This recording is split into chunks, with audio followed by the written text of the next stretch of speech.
Eu sou, no momento, um narrador oculto. Para 99,999% da humanidade.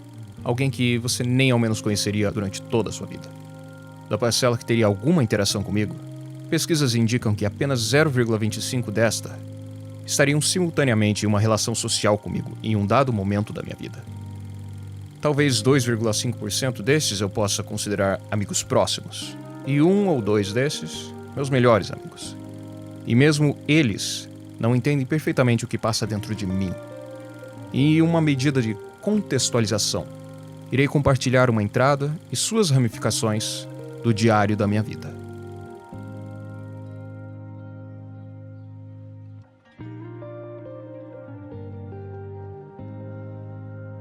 Como inúmeros por aí, a maior parte da minha infância e adolescência foi a de um exilado, nerd estranho com habilidades sociais duvidosas.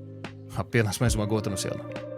Apesar disso, nunca me senti incrivelmente afetado por essa circunstância social, já que me encontrava em meu pai e irmão. E isso era o conforto que eu precisava. Tendia a não fazer parte da média esperada e sentia uma tristeza por não possuir o mesmo nível de relação que outros da minha idade tinham. Mas o ambiente de conforto familiar foi suficiente para eu não desenvolver uma animosidade pela situação. Acabei encontrando amigos com quem eu compartilhava o suficiente para crescer, separado do resto, mais confortável e feliz. Na metade da minha adolescência, meus pais começaram a se afastar e progrediram para um divórcio. Não entendi o suficiente da situação. Mas antes que eu pudesse começar a sentir a separação, meu pai adoeceu e minha mãe decidiu ficar para cuidar dele. Mas o que ele tinha? Demoramos para descobrir, pois era algo bem incomum. Doença de Machado-Joseph, ou ataxia espinocerebelar. Genética, incurável. O laudo era que seu sistema nervoso atrofiaria irreversivelmente com o tempo e ele teria no máximo mais alguns anos de vida.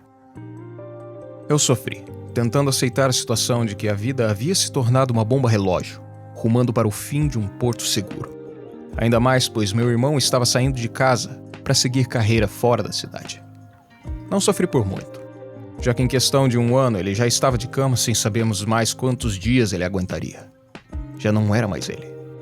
A doença havia aos poucos consumido sua mente e deixado um casco que já não reconhecia pessoas ou entendia a realidade perfeitamente. Nos últimos meses de sua vida, meus dias e noites foram regados pelos gritos de dor vindos do quarto do fundo, já que a morfina não era mais suficiente. Poucos meses após eu ter completado 18 anos, em uma madrugada como qualquer outra, ele se foi. Algo só parou dentro de mim. Eu não chorei. Por algum tempo, enquanto minha mãe saiu buscar ajuda e eu fiquei sozinho sabendo que seu corpo estava lá, eu senti que o tempo parou. Mandei mensagens para minha melhor amiga na época, para que eu pudesse me reconectar com a realidade novamente.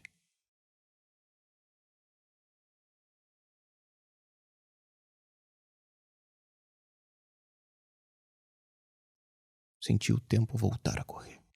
Mas algo estava diferente. Algo havia fechado.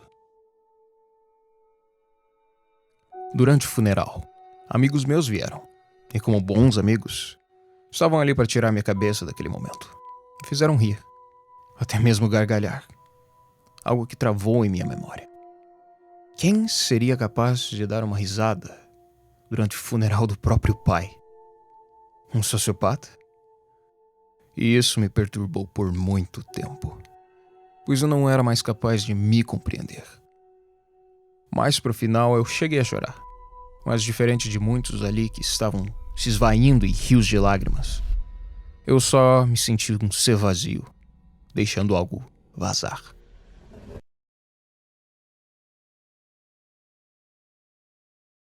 Desde então, a vida seguiu estranha.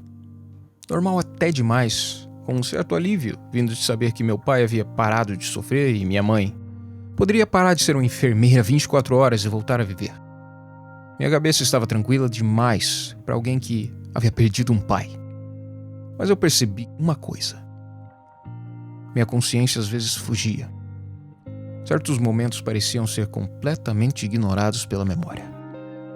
Poucos meses depois, conheci novos amigos. Comecei a beber. Senti um alívio na situação. Uma nova sensação de pertencimento. mas era uma faca de 2 gumes. Sem o maior nível de entendimento, sentia que minha cabeça estava sempre suscetível a dar um 180 sem aviso. Da euforia e diversão à depressão e animosidade. E esses momentos geralmente estavam relacionados aos vazios de consciência. Muitas vezes eu simplesmente acordava novamente em casa, com amigos preocupados porque eu simplesmente sumi. Algo estava muito errado. Comecei a divagar no sentido disso. Concluí que podia estar me sentindo injustiçado pela vida, pelo destino. Muitos desfrutavam de afeto e amor de tantas pessoas diferentes. Enquanto eu, que tinha aceitado ser um bizarro aos olhos dos outros e não precisar do afeto deles, teria que aceitar também que o amor do meu herói havia ido embora para sempre. Quanto mais eu entendia, mais a calcificação em minha mente se desfazia e eu podia finalmente chorar por aquilo que eu não havia conseguido antes. Perto dos meus 22 anos de idade, eu finalmente encontrei uma companheira. A primeira, com qual eu sentia que podia compartilhar um pouco da situação e aliviar parte do peso que carregava. Um tempo depois, comecei a vasculhar por coisas antigas de meu pai. Acabei achando uma coleção de poemas, datados de sua juventude, até meados do nascimento de meu irmão e eu. Quase todos eles eram regados por um teor melancólico, de sonhos frustrados.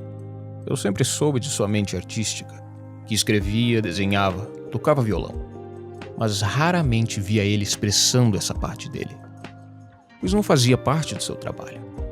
Ele era um bancário, e foi seu trabalho durante toda a sua vida. Ao ler múltiplos de seus poemas, uma imagem começa a se formar. Meu pai foi um artista interrompido, atado ao emprego que nunca iria realizar seus sonhos, mas que providenciaria com dinheiro suficiente para sustentar sua vida familiar. Falava sobre ter que escolher entre 2 caminhos. Um preciso, que seria mais simples de trilhar, mas que não traria aquilo que ele sempre quis. E outro, que seria impreciso, mais difícil e que poderia realizar seus sonhos, mas que viria ao custo de abrir mão de tudo. Ele escolheu criar e cuidar de uma família. Viveu frustrado em depressão, regado a inúmeros remédios, mas era um lado que ele não demonstrava aos seus filhos. Para mim, ele sempre foi o meu herói e eu não consigo lembrar de uma sequer memória negativa sobre ele. Mesmo sofrendo internamente, ele foi tudo que eu precisava e muito mais. Nunca deixou essa parte de dentro dele respingar em mim. Mas foi dessa forma que eu associei uma coisa. A minha felicidade e saúde veio ao custo das dele. Em 1997, eu não tinha nem 2 anos. Meu irmão tinha 7. Meu pai teve uma poesia publicada no jornal que, ao lida, mostra-se quase como um grito ao vazio. Uma súplica para alguém o ouvir e talvez dar uma chance para que ele pudesse carregar os 2 lados da balança. Mas ele morreu sem que ninguém realmente tivesse o ouvido. Teria ele alcançado seus sonhos se eu não fosse parte da equação? Quem sabe? Eu só queria ter a oportunidade de dizer para ele que alguém finalmente o entendia. Eu não posso voltar ao passado para ser a pessoa com quem ele queria conversar. Não posso descobrir se a vida dele podia ter sido diferente. Tenho tantas perguntas que eu sei que eu nunca terei as respostas.